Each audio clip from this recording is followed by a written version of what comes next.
now? No. Alright class, today's lesson is going to be over monologues and soliloquies.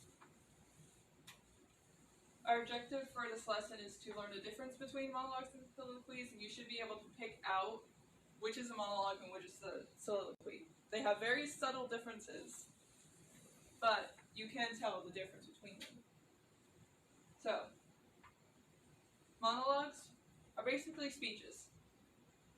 A character is going to be trying to say what they're doing or why they're doing it.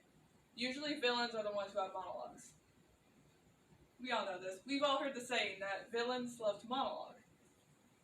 But, did you know that we usually monologue too? When we give speeches or when we rant, those are monologues because we are telling our audience what we feel. So, as you see, monologues are not only in plays, but they can also be in poetry, and in books, and TV, and in movies. And our politicians also technically monologue as they are giving their speeches in front of the TV on what they want to do.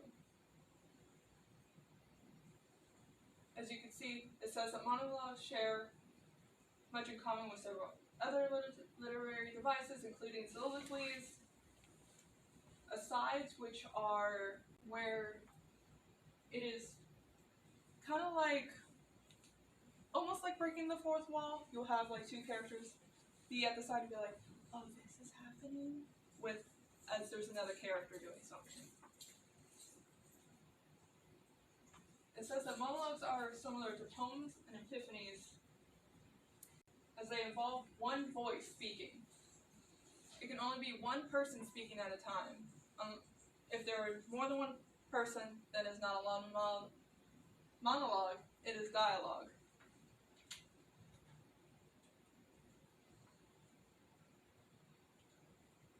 Dialogue evolved from the monologue. Usually in Greek theater, only one actor would appear on stage, and they would be the one moving the story along. While the chorus would also be there, but they would all speak in unison, but those do not count as monologues, as that is why it's called a chorus.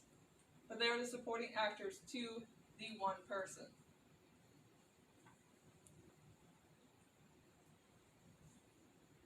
Ancient Roman theater also featured monologues, and they were more common in the Roman theater than they were in Greek theater, mostly because ancient Rome theater got rid of the chorus. They wanted to be different than the Greek theater. And from the Renaissance theater onward, monologues generally focused on characters using extended speeches, so they weren't as dramatical as a monologue would be, but still focused on what the character wants. There are different types of monologues. The interior monologues involve a character internalizing their thoughts so the audience can witness experiences that would otherwise be mostly internal. So this would be like if a character is having a breakdown, like Hamlet. He has many breakdowns throughout the play. All of his monologues are him feeling something, and he's just putting it into words. But it's never directly towards someone, never directed towards the audience. More it's him thinking out loud. We've all done this. A dramatic monologue involves one character speaking to another character, but that other character will not speak during this entire monologue. Think of this as almost like when you get into an argument and you're yelling at that one person and they have not said anything, and you go on through that long period of time. That's pretty much a dramatic monologue. An active monologue is when a character is using their speech to achieve a clear goal. So, Braveheart. I'm sure some of you have seen that, where he is giving a speech to his warriors because he's trying to achieve a goal of giving them motivation. The narrative monologues simply involve a character telling a story and can often be identified by the fact that they are past tense. Usually this is not used in plays, but in books. And mostly in young adult novels, because they will be having a past tense, like the Percy Jackson novels. And the first one, the first page is him having a monologue towards the audience that's reading the book. So, some monologue examples from theater. There are some in Hamlet, A Midsummer's Night's Dream, Othello, and A Doll's House. And you see, most of them are by Shakespeare. Now, here's one of the monologues from Hamlet. It's Ophelia. It's in scene 1, act 2, I believe. Oh, my lord, I have been so affrighted. As I was sewing in my closet, Lord Hamlet, with his doublet all unbraced, no hat upon his head, his stockings foul, and grated and down purveyed to his ankle, pale as his shirt, his knees knocking together, and with a look so piteous and prepotent, as if he had been loosed out of hell. To speak of horrors, he comes before me. He took me by the wrist and held me hard. Then he goes to the length of all his arm.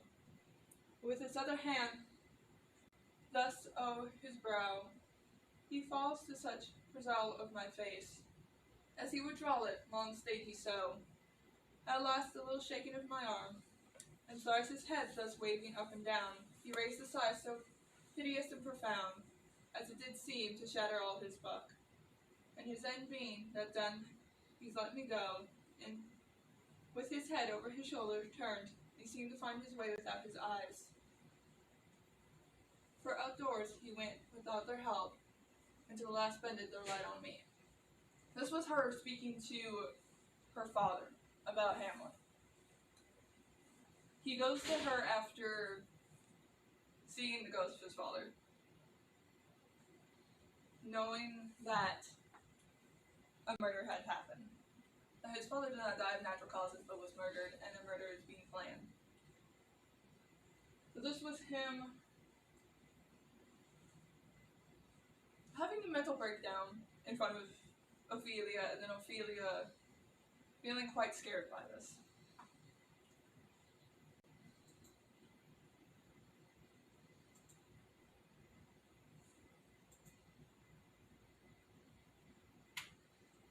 Now, soliloquies.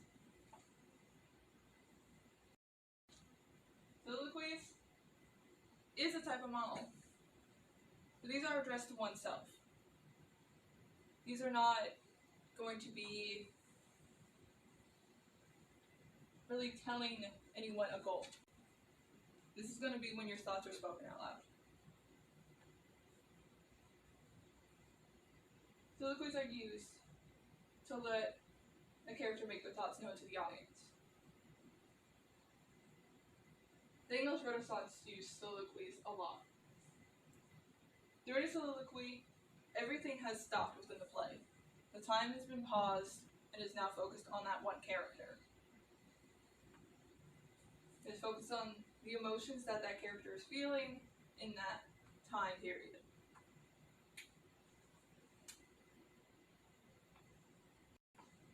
Alright, we're going to get back to this, because we still have to learn a little bit more on the soliloquies.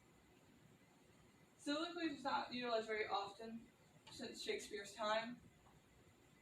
Most modern plays would just use monologues or dialogues. And we definitely have strayed away from monologues and soliloquies in most modern plays. Okay.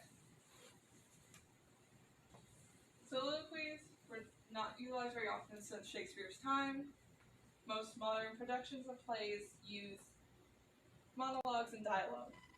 Though monologues are not really used within the modern plays, as modern plays are more focused on the group than they are the individual.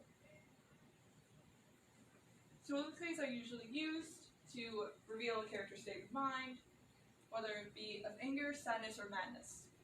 Usually, it would be madness. It is usually used by villains as a means of revealing their plans and why they are doing such things. It can also provide details to influence the plot and course of action. Soliloquies were used in Hamlet a lot, as Hamlet is pretty much telling his plan of murder. Most Shakespeare plays are about murder. We all know this. Murder, suicide, death. Shakespeare likes the dark. So, your homework will be to pick a monologue to perform in a few weeks. And you will have 2 weeks to memorize this before performing in class. But, right now, can any of you tell me the difference between a monologue and a soliloquy? A soliloquy focuses on a state of mind, whereas a monologue is more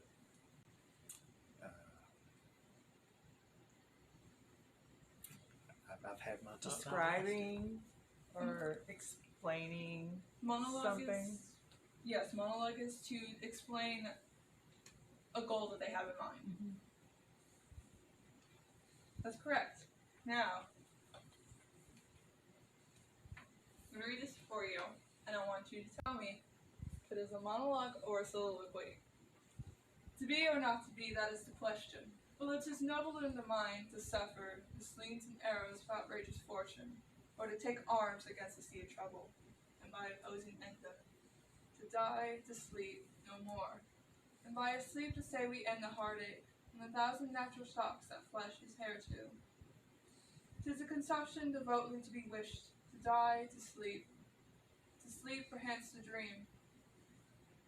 There's the road, for in that sleep of death what dreams may come. When we have shuffled off this mortal coil, must give us pause. That's from Hamlet. We all know that speech, to be or not to be. Now, is it a monologue or a soliloquy? Monologue. I'm going to say it's a soliloquy. It is a soliloquy. Oh, man. Though generally everybody thinks of it to be a monologue. It is actually a soliloquy as it is explaining his state of mind. This is at his breaking point within the play. Though, to contrary belief, this is not the part where he has the skull. That is not to be or not to be. That is when he is speaking of his old dear dead friend at his grave as he picks up his dead friend's skull. This is when he is within his home, as he is losing his mind, waving about.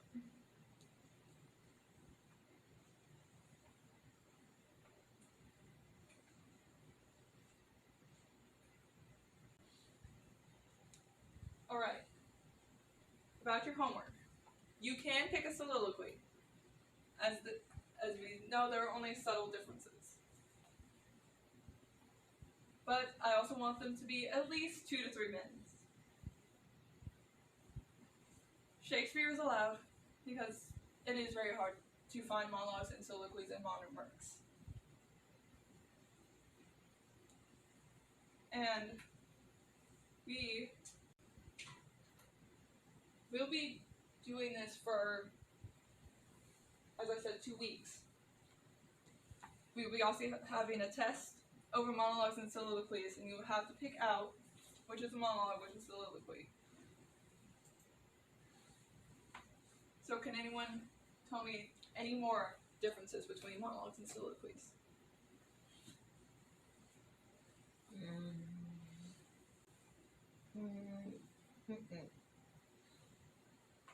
Monologues can be used in anything. Within poems, within books, within TV. within movies and speeches. Soliloquies are generally used only in plays, though they can be used in TV and movies, as those are basically just plays on television. But you will not see soliloquies used in a general setting, unless you are having an argument. Alright, so that's it for the lesson today.